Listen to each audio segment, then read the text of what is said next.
This is Gary Atensi with CNTV, and today we're in Henderson, Colorado. I'm here at International Hearing Dogs, Inc. Since 1979, they have been turning shelter dogs into hearing dogs and giving dogs and owners a new lease on life, not only locally, but across the globe. I'm here with Valerie Foss, who is the President, Executive Director. Thanks so much for joining us here today. Let's start off a little bit about yourself. I mean, quite honestly, you joined the organization here in 1988 formally, but it was many years before that you actually were involved. I mean, basically understood this organization growing up. You have now traveled internationally to really expand this organization out and program it into other parts of the world. Tell me how this got started for you. Yeah, it started when my mom started the program in 1975 with Agnes McGrath, Sandy Kilstrup, and Emmeline Wood, and the four ladies started a pilot study to understand how hearing dogs could help people that were deaf and hearing impaired. And from that pilot study, we found that we could use animal shelter dogs, and they didn't need to be large dogs. They could be any size for this type training. I mean, that's a great story. Using hearing dogs, I mean, thanks to your organization, is pretty commonplace today.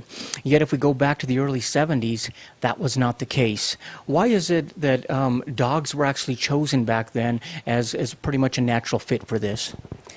Well, with dogs, their hearing is so much better than a human's ear, and they can sense when things are going to happen. And we found with dogs that they had this natural ability to alert you to sounds, and we just started formally training and customizing the dogs to what the person might need the dog to alert them to in the home. Interesting. I mean, this new concept in human services that began way back then, it's amazing that you can actually trace the roots of that program right here to Denver, Colorado. Does that surprise a lot of people that it actually began all right here? Yes, it does surprise a lot of people, and you know, it's great recognition now, and we've placed over 1,265 hearing dogs all across the country and Canada, and helped programs in Japan, Australia, and Norway get started. So it's pretty exciting.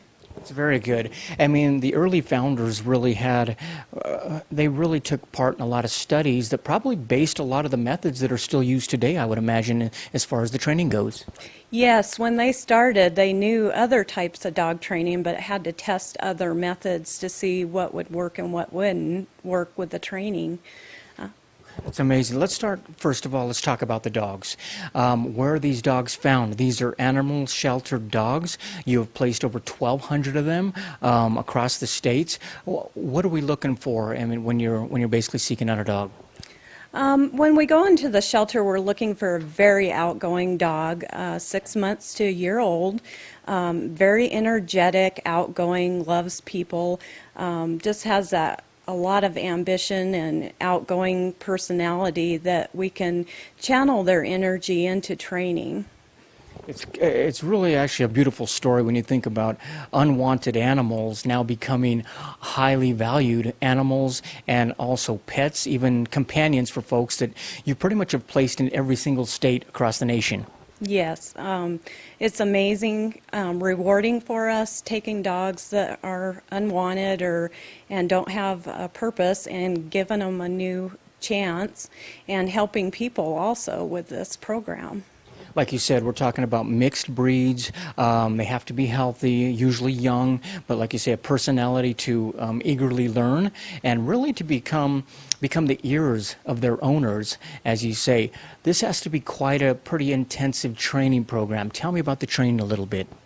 The training takes about 6 to 8 months. It's all custom training for the person's needs. So when the person fills out an application, they tell me all about their situation and what they need and what size dog they would like, and I try to match them with a dog that's going to work well for their situation. And the training is all customized, so if they're in a wheelchair, walker, have a vision problem along with their deafness, then we will train for that situation.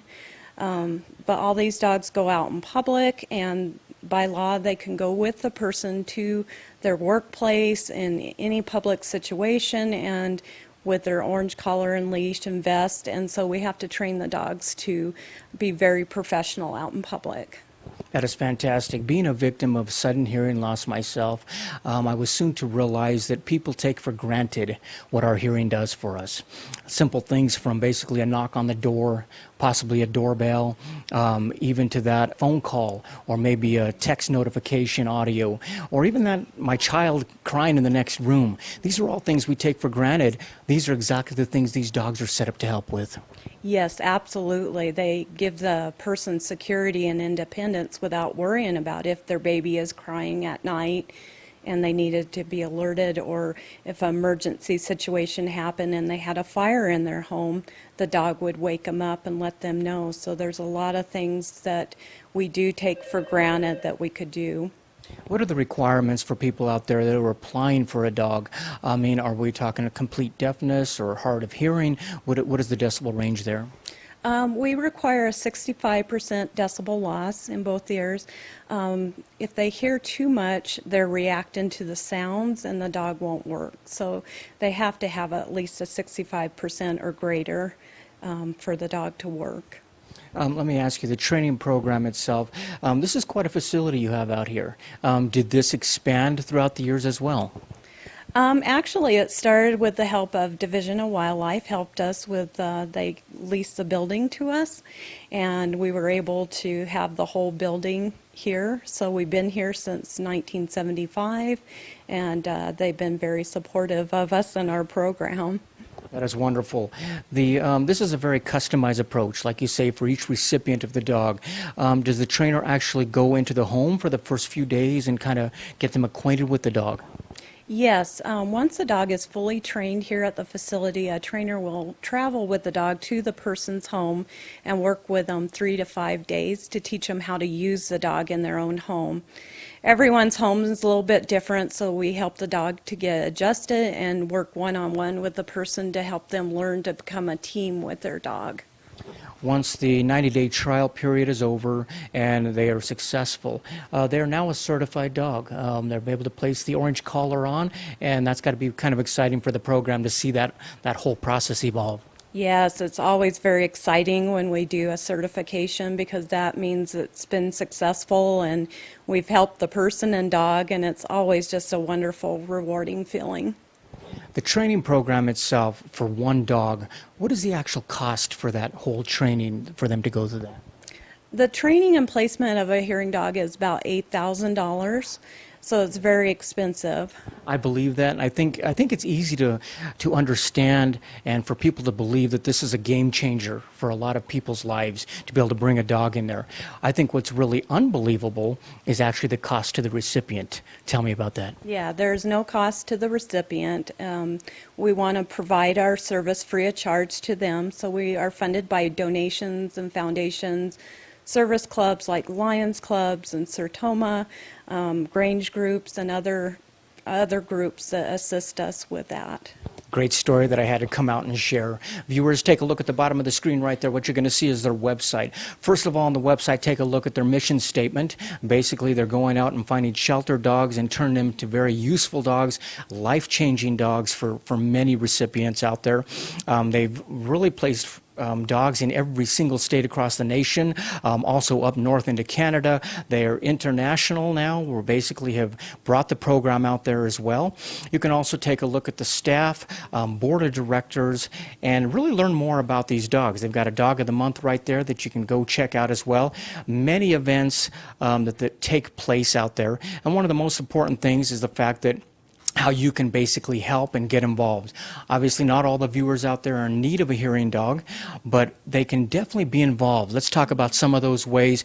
First of the ways, obviously, would be probably in volunteering, just their time. I mean, many events out there, office work, you name it, you probably have a project that can fit almost anyone. Right, we do. We use volunteers to help with socializing the dogs. In our office, when we have fundraising events, we are always in need of volunteers to help us. What about those that want to make a personal or a corporate donation? How are they best able to do that? They can do it online at hearingdog.org. they're welcome to mail us the funding to our address. Excellent. Basically, this is a program that began as a hearing ear program. It evolved in name, and it also evolved in the scope of how you're able to get out there and really have put this program everywhere. Has this been rewarding for you, basically taking something that your mother started and continuing it forward, not only placing these great dogs in great homes, but also providing recipients with something that has to be life-changing? Yes, every time we place a dog, it's very rewarding, and I can't imagine doing anything else. It's just a great program, and I enjoy working with the people and the dogs. It's just amazing. Wonderful. Last time viewers, take a look at the bottom of the screen. You're going to see their contact information right there. You can also take a look at the website. Check them out on Facebook. Click the like right there. They'll let you know of any walks, runs they've got going on throughout the year, any programs, events. These are all ways that you can get involved, not only as a volunteer, but also as a person who comes out and supports this group. They've got basically a wall full of supporters out there on a plaque in their headquarters right here in Denver, Colorado.